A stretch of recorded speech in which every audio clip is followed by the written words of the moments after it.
কক্সবাজার ৩ আসনের মানুষের সুখ দুঃখের কিছু কথা রয়ে গেছে। ইতিমধ্যে আমার অসমাপ্ত বক্তব্যের পরে আমি যদি বক্তব্য না দিই তাহলে আমার এলাকার মানুষ অসন্তুষ্ট থেকে যাবে। আমি আমার এলাকার মানুষের কাছে কিছু কথা বলতে চাই। বিএনপি আমলে এই দেশে বাজেট ছিল, তারা যখন শেষবারে চলে গিয়েছিলেন তখন ৬১,০৫৮ কোটি টাকা। তারা ২০০২ থেকে বাজেট শুরু করেছিলেন ৪৪,৮৫৪, তারপরের বছর ৫১,৯৮০ এবং তারপরের বছর ৫৭,০০০, তারপরের বছর ৬১,০০০ কোটি টাকা মাত্র। অর্থাৎ আমরা দেখেছি প্রতি বছরে তারা মাত্র ৪,০০০ কোটি টাকা করে এই দেশে বাজেট বৃদ্ধি করেছেন। কিন্তু দুর্ভাগ্য, তারা সেই বাজেটের মাত্র ৭০% তারা সেই সময়ে বাস্তবায়ন করতে পেরেছিলেন। আর শেখ হাসিনার নেতৃত্বে আজকে বাংলাদেশ আওয়ামী লীগ সরকার গত ৫ বছরে ৪,২৬৬ কোটি টাকা এবং ১৮-১৯ সালে ৪,৬৪,৫৭৩ কোটি টাকা, এইভাবে করতে করতে ৭,৬৬,৭৮৫ কোটি টাকা গত বছরে বাজেট দিয়েছেন এবং এবছরে ৭,৯৭,০০০ কোটি টাকা। অর্থাৎ এই ৫ বছরে প্রতিবারে ৭০,০০০ করে এখানে বাজেট বৃদ্ধি হয়েছে। বাংলাদেশ যে উন্নতি হয়েছে তারই সুফসল আমরা দেখছি। এবং যেখানে বিএনপি আমলে বাজেটের মাত্র ৭০% বাস্তবায়িত হতো, সেখানে আমরা দেখেছি এই আওয়ামী লীগের গত ৫ বছরে ৮৭% বাজেট এখানে বাস্তবায়িত হয়েছে। আমার নির্বাচনী এলাকা কক্সবাজার ৩-এর জনগণকে আমি ধন্যবাদ জানাচ্ছি। চট্টগ্রাম থেকে কক্সবাজার ১৩টি আসনের মধ্যে সর্বোচ্চ ভোটে আমার আসনে আমাকে তারা জয়ী করেছে। সব দল নির্বিশেষে আমাকে ১,৬০,০০০ ভোটের ব্যবধানে অত্যন্ত শক্তিশালী প্রার্থী থাকা সত্ত্বেও আমার বিপক্ষে সমস্ত রাজনৈতিক দল এক হওয়া সত্ত্বেও ১,৬০,০০০ ভোটের ব্যবধানে আমাকে বিজয়ী করাতে আমি তাদেরকে ধন্যবাদ জানাচ্ছি এই পার্লামেন্টের মাধ্যমে। আমার মাননীয় স্পিকার, কক্সবাজার চট্টগ্রাম সড়ক ৬ লেনে উন্নীতকরণ এখন দেশবাসীর দাবি। প্রতিদিন এখানে হাজার হাজার টুরিস্ট এবং বছরে ১ কোটি টুরিস্ট কক্সবাজারে যাচ্ছে, আমাদের উন্নয়ন সেখানে চোখে পড়ছে না। মাননীয় প্রধানমন্ত্রী আমাদেরকে ১৮,০০০ কোটি টাকার বিনিময়ে নান্দনিক রেল স্টেশন সহ রেল দিয়েছেন। মাননীয় প্রধানমন্ত্রী ১২,০০০ কোটি টাকায় আন্তর্জাতিক বিমানবন্দর দিয়েছেন। আমাদেরকে শেখ কামাল ক্রিকেট স্টেডিয়াম দিয়েছেন, মেরিন ড্রাইভ দিয়েছেন, কক্সবাজারের রাস্তাগুলো প্রশস্তকরণ হয়েছে এবং কক্সবাজারের অভাবনীয় উন্নয়ন আমার মনে হয় বাংলাদেশে আর অন্যান্য জেলায় কম হয়েছে। তারপরেও আমার নির্বাচনী এলাকায় এখনো প্রতিটি ইউনিয়নের মধ্যে কাঁচা রাস্তা রয়ে গেছে।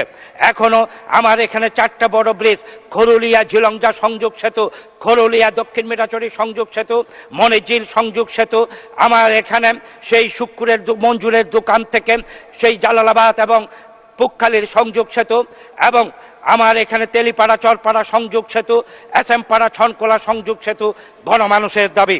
আমার কক্সবাজারের লক্ষ মানুষ এখনো কক্সবাজার শহরের নুনিয়াছড়া থেকে শুরু করে সেখানে সাত্তারগুনা, ফাতেরগুনা, বাদশাগুনা এবং ABC গুনা, সাহিত্যিকাপল্লী, লালপাড়া এবং বল্যাপাড়া, গোনাপাড়ায় বসবাস করছে।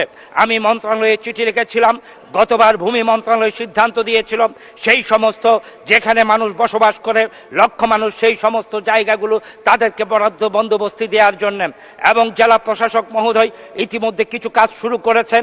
আমি ভূমি মন্ত্রণালয়ের কাছে আমার বিনীত দাবি থাকবে, আপনারা টোকেন মূল্যে আমার লক্ষ মানুষকে যদি দিয়ে দেন তাহলে মানুষ সেখানে আশ্রয় পাবেন। তারা কুতুবদিয়া থেকে সাগর ভাঙা মানুষ, কেউ নদী ভাঙা মানুষ সেখানে তারা আছে। আমার ঈদগাঁও উপজেলা গঠিত হয়েছে আজকে 1 বছর হয়েছে, সেখানে কিন্তু এখনো কোনো স্থাপনা ঘটেনি। সেখানে ঈদগাঁও উপজেলা পরিষদ নির্মাণ করা দরকার আমাদের, এখন ভাড়া বাসায় চলছেন। সেখানে আমাদের ফায়ার স্টেশন, হাসপাতাল করা দরকার। স্কুল কলেজগুলো সরকারিকরণ বাকি রয়ে গেছে, এই বিষয়ে দৃষ্টি দেওয়ার জন্য আমি বিনীত অনুরোধ জানাচ্ছি।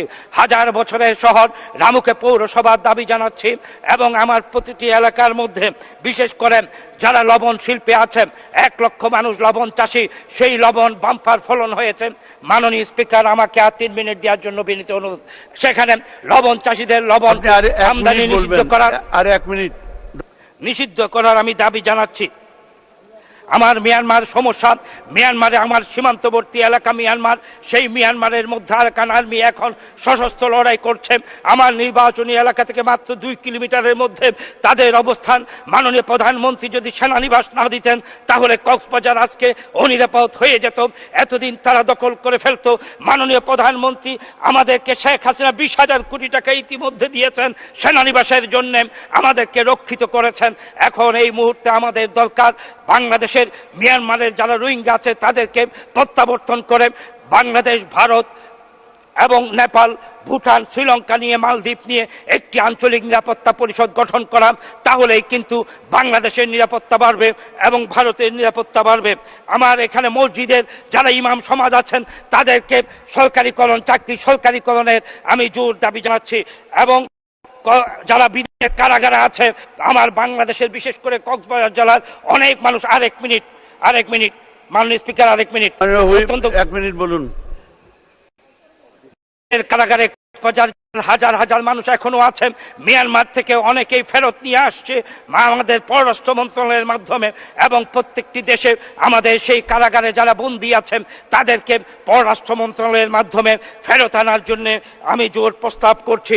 এবং প্রবাসী যারা আছে, বিশেষ করে কক্সবাজার জেলার যারা সৌদি আরব, মালয়েশিয়া থেকে শুরু করে এবং গালফ স্টেট সমূহে থাকেন, সেই তারা যখন মিশনে যায়, সেখানে যখন পাসপোর্ট রিনিউ করতে যায়, মিশনে থাকা অফিসারগুলো তাদেরকে চিনে না, বলে যে তোমরা রোহিঙ্গা।